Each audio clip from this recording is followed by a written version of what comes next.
Bodenstein qui disait, mais vous le savez aussi bien que moi, que si demain les abeilles disparaissaient de la planète, bah, bien évidemment il n'y aurait plus de vie humaine non plus. Donc c'est plutôt inquiétant que le genre humain ne soit pas plus attentif à l'existence des abeilles. J'ai l'impression que les gens s'en foutent. Ça leur dit rien, les abeilles. Ils ne savent pas que c'est indispensable. Pour eux, les abeilles, c'est du miel. Et puis, c'est fini. Puis, comme le miel, maintenant, il n'y a plus beaucoup de production en France, qu'on leur a expliqué que c'était pollué. Donc, ils s'imaginent que les abeilles font du miel pollué. Enfin, ça doit être présume qu'on ne peut penser que des choses aussi sottes que ça pour s'intéresser si peu à ce drame épouvantable. Alors, les abeilles, elles ont eu, je pense qu'elles ont eu plusieurs ennemis graves qui se sont acharnés désespérément. Bon, là, on vient de voir, il y a les frelons. C'est vrai que c'est une invasion, mais on a aussi une invasion de coccinelles en ce moment. C'est hallucinant. Ils sont partout, les frelons, mais les coccinelles aussi. Nos coccinelles européennes disparaissent, comme les abeilles. Alors, évidemment, il y a le frelon. Comment éradiquer ça? C'est un problème. Il y a eu le gaucho. Mais je pense qu'avant, il y a eu l'usage des insecticides, des pesticides, qui ont amené, et surtout le manque de variété culturelle, qui fait que les miels se sont banalisés et que les gourmands, ou les gens en tout cas qui aimaient le miel, ont été profondément déçus, parce que le miel est devenu un miel de colza, miel de toute fleur finalement. C'est très restrictif finalement, parce qu'il y a relativement peu de variétés. Avant, les haies étaient propices aux abeilles, parce qu'il y avait des parfums, parce qu'il y avait des baies, donc qui dit baie sur des petits arbres veut dire qu'il y avait fleurs avant, et tout ça a quasiment disparu. La bêtise de l'environnement arboricole est désespérant. Tout a le même goût. Toutes les pommes sont des Golden ou sont des Granny Smith. Toutes les cerises sont les mêmes. Toutes les pêches sont les mêmes. Il n'y a plus de variété. Il n'y a plus de variété dans les nectars. Il n'y a plus de variété dans tout ça. Donc, je crois que petit à petit, on s'est désintéressé du miel. Donc par là même, on s'est désintéressé des abeilles. Que les pouvoirs publics n'aient pas su prendre de décision contre en tout cas le gaucho, qui a été sûrement l'insecticide le plus violent à leur égard. Je ne sais pas pourquoi on a attendu tellement. Il faut dire aussi que les apiculteurs ne représentent pas un lobby important. Donc, vous ne voyez pas des apiculteurs défiler dans la rue. On s'amuse de l'apiculture.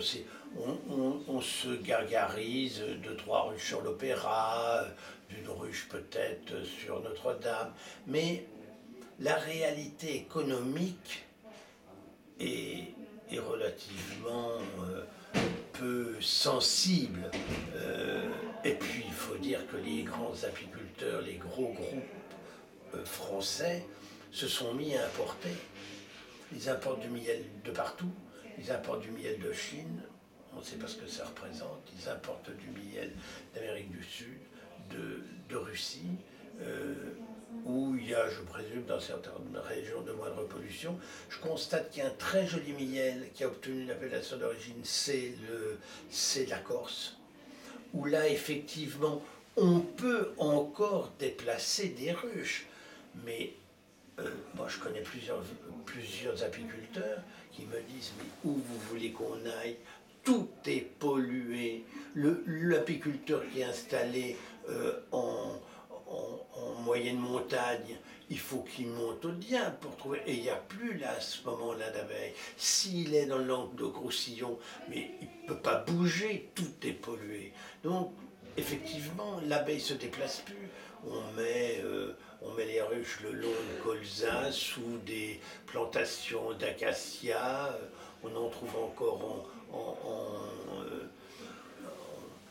en Lorraine ou en Alsace du miel de sapin, mais le multifleur vraiment parfumé, le miel rare, le miel de rhododendron, le miel, ce sont des miels qui ont quasiment disparu, on trouve encore ça en Corse, mais c'est tout.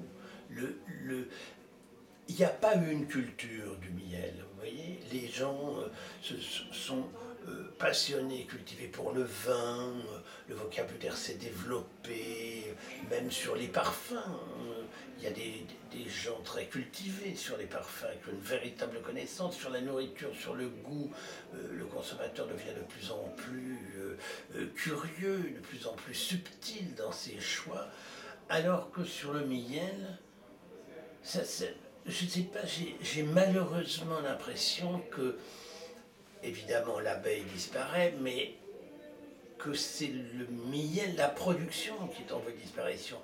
Et c'est pas à cause de la disparition des abeilles qu'il n'y a plus de miel. Je pense que il n'y a plus d'abeilles parce qu'il n'y a plus d'amateurs de miel. Mais même si accessoirement et gravement la pollution, les frelons, le gaucho. Le frelon, ça laisse tout le monde indifférent, les gens s'en foutent. La question qu'ils posent, c'est ça pique pas, c'est tout. Ça mange qui, ça mange quoi, c'est gros, c'est petit. Voilà, ça ne s'intéresse pas à ça. Quand vous dites c'est pareil pour la coccinelle, quand vous dites la coccinelle, attention, elle mange la coccinelle française, les gens s'en foutent, c'est pas leur problème. Moi, je crois que c'est ça le problème, c'est que il n'y a pas eu de vraie promotion pour le miel. C'est un produit qu'on n'a pas défendu. Quand je faisais à France Inter une émission par an sur le miel, c'était peut-être des émissions où on faisait le moins d'audience. Et pourtant, le monde de la ruche est un monde absolument passionnant. On se passionne plus pour les fourmis, pour les abeilles, alors c'est tout aussi passionnant. C'est ça qui me désespère. Alors je ne sais pas comment on peut faire pour essayer de résoudre ce problème-là. C'est un problème important. Parce que pour la pollinisation, c'est vital.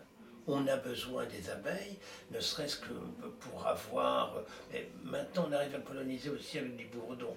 Alors, par exemple, avant, dans les vergers, proches des vergers à fruits, il y avait souvent des abeilles. Maintenant, il n'y a plus ça. Dans mon enfance, il y avait des ruches dans les jardins ouvriers. Dans la périphérie des villes. Il y avait une ruche. L'apiculture était, comme le jardinage, une distraction nourricière. C'est fini, ça. Vous n'en voyez plus. Moi, je sais pas, ça doit faire... j'ai la chance, à côté de chez moi, près de Châteaudun, il y a 4 ruches qui sont en bordure d'un cimetière.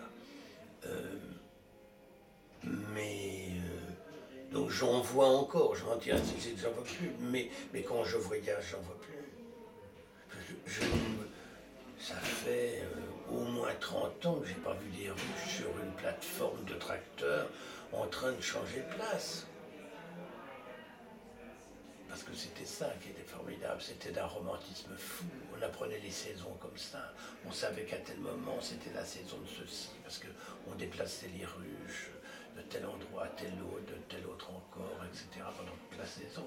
Maintenant, c'est fini, l'apiculteur est un sédentaire. Pratiquement, enfin. On peut pas... Je fais des généralités pour simplifier, mais c'est vrai que les apiculteurs sont au désespoir. Je veux dire, on est tombé dans... Je sais pas, ils vendent des bonbons, ils vendent... Mais le grand miel, qu'est-ce que c'est bon. Est-ce que c'est pas ça l'ancêtre de la potion magique finalement?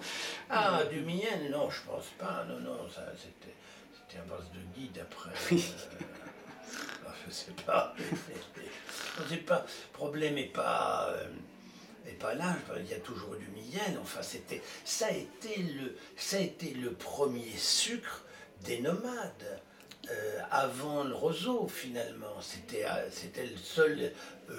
c'est le seul élément qui a eu un pouvoir sucré qu'on connaissait. Et c'était un produit de cueillette, exactement comme les œufs. On allait les ramasser. Ben, le miel, c'était pareil. On ramassait ça sur des ruches sauvages, des essaims qui étaient dans la nature.